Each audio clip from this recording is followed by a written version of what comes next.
Qala al-musannif rahimahullahu ta'ala wa nafa'ana bihi wa bi ulumi fid darin amin ya rabbal alamin.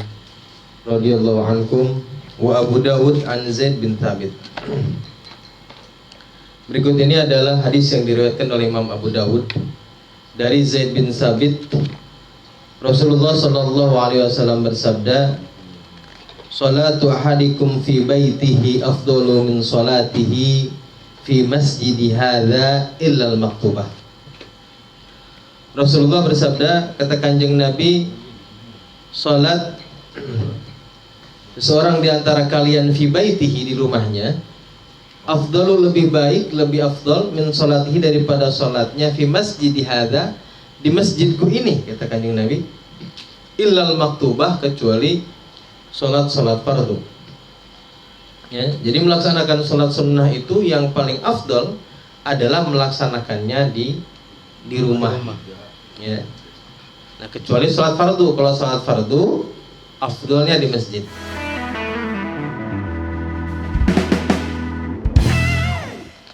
Wa Ibnu Abi Syaibah an rajulin, kemudian hadis berikutnya dari Ibnu Abi Syaibah an rajulin, dari seorang laki-laki, tatawwu'ur rajuli fi baitihi, ya. Salat sunnahnya seseorang fi baiti, seorang laki-laki, fi baitihi, di rumahnya. Ya, karena kita kalau laki-laki dan perempuan tentu hukumnya berbeda.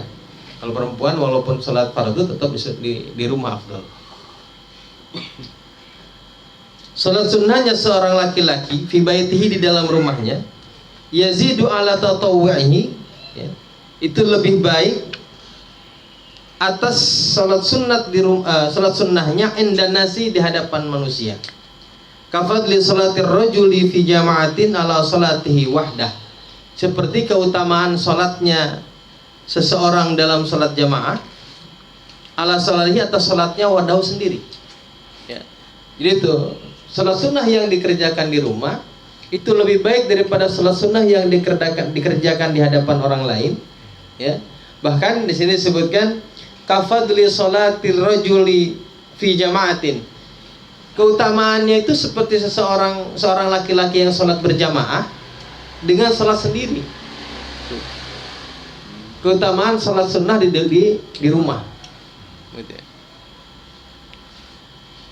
Ya, kecuali ada beberapa salat sunnah yang memang lebih afdal di masjid.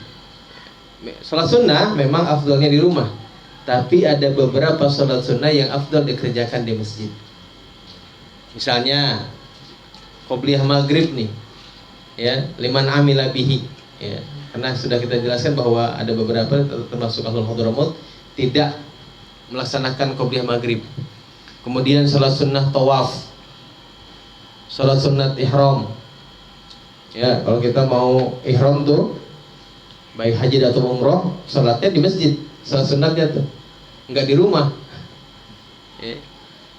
Kemudian apa lagi? Salat sunnat tawaf, salat ihram, kemudian salat sunnat tahiyatul masjid, tentu salat wudu, salat sunnatul wudu. Ya, bagi orang yang salat berjamaah di masjid. Ya, wudunya di masjid, ya nggak usah balik lagi, di masjid aja. Kelanjuran di masjid. Ya.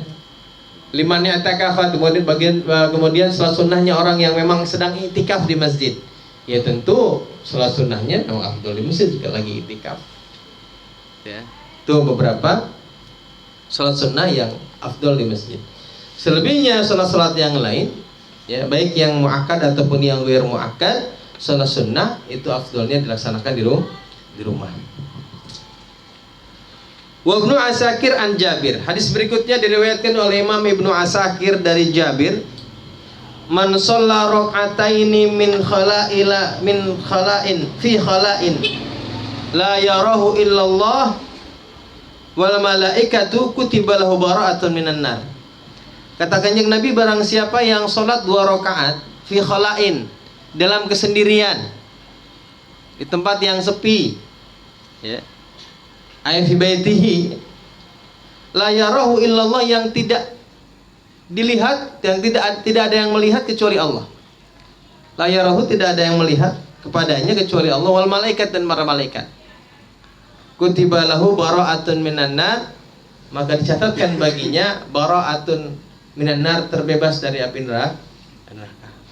Ya, jadi sholat sunnah itu sunnahnya dilakukan sembunyi-sembunyi.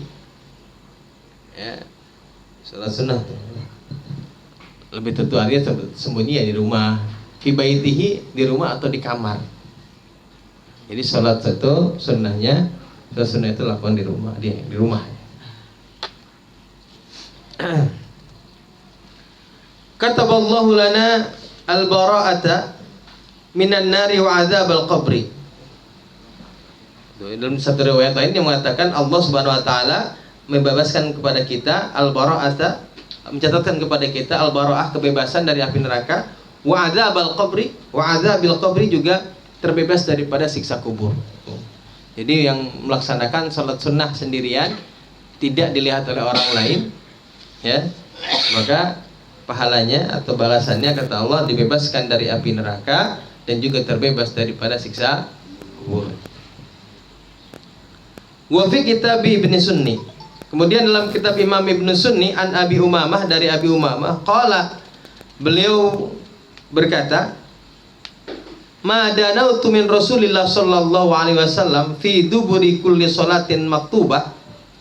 Tidaklah aku mendekat kepada Rasulullah sallallahu alaihi wasallam fi duburi kulli salatin, dalam setiap selesai salat, ya, salat fardu, wala tatawwu'in, dan juga salat sunnah, illa sami'tuhu yaqul, kecuali aku mendengar Rasulullah sallallahu alaihi wasallam membaca doa. Ini doanya nih.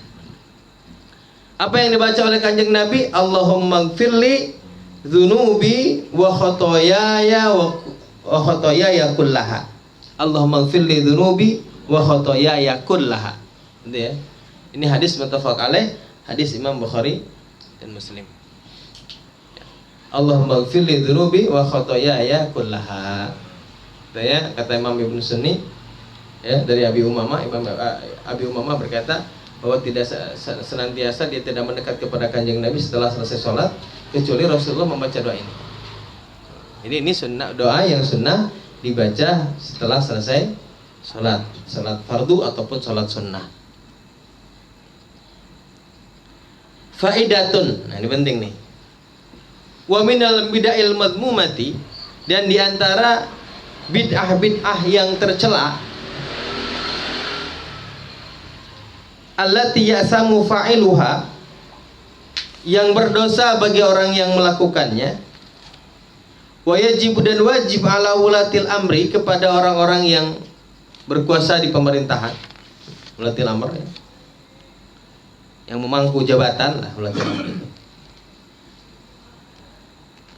Man ufa'iliha, melarang orang yang melakukannya. Yang pertama sholatul raghaib. Nah, jadi ini ada beberapa bid'ah yang orang kalau melaksanakannya dosa. Ini kata musannif nih.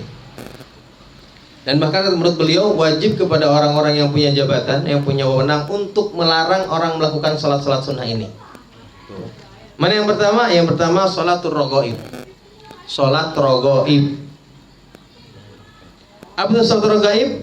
12 rakaatan bainal isya'ain, yaitu adalah salat sunat 12 rakaat di antara salat maghrib dan salat isya, lailata awala jum'atin, pada malam Jumat pertama Jum'ati Rajabin, bulan Rajab, malam Jumat pertama bulan Rajab. Ya. Bagi yang fa'iluha itu katanya salat sunat yang dilakukan itu bisa menghapuskan dosa dan lain sebagainya, untuk qadha salat yang ditinggalkan katanya. Salat sunat raghaib namanya. Nah, begitupun juga Imam Nawawi, beliau mengatakan bahwa ini salah satu salat sunat yang ala aslalah, enggak ada dasar dalilnya, apa namanya, bid'ah madmumah. Ya. Yang kedua wassalatul laili nisfi Sya'ban. Yang kedua salat sunat nisfu Sya'ban. Salat sunat nisfu Sya'ban mi'ata raka'atin. Ya, 100 rakaat. Berarti ada orang yang melaksanakan salat nisfu Sya'ban 100 rakaat. Ya. Dan yang 2 rakaat pun termasuk Imam An-Nawawi itu tidak melaksanakan salat sunat itu. Ya, adapun ada yang mengatakan hadisnya dhaif, Itu makanya sebagian ulama masih mensunahkan tuh. Tapi biasanya kalau di Hadramaut nisfu Sya'ban itu diganti dengan awabin. Ya habis salat maghrib tasbih apa aja. Ya, jadi habis salat maghrib sebelum baca Yasin yang biasa kita lakukan itu salat sunat awabin. Fadiyah kemudian awabin 2 rakaat cukuplah. Lalu yang ketiga wa salatu akhir Jum'ati Ramadan, ya. Salat akhir Jumat di bulan Ramadan. 17 rakaatan. 17 rakaat. Biniyati qadha'i shalawatil khamsi alladzi lam yatayaqqanhu. Dengan niat mengqadha salat-salat 5 waktu yang tidak ia yakini. Maksudnya untuk mengqadha salat-salat yang mungkin pernah kita tinggal gitu. Kita nggak yakin pernah tinggal, tapi kalau ada yang meninggal, ada yang pernah kita tinggal nih, diqadha dengan salat sunat di akhir hari Jumat di bulan Ramadan 17 rakaat. Nah, tentu kalau ada yang seperti ini mungkin ada sebagian ada orang yang melaksanakan itu. Ada yang melakukan itu. 17 rakaat di akhir ya, Jumat terakhir bulan Ramadan. Niatnya adalah mengqadha salat fardu yang tidak ia yakini pernah ditinggal.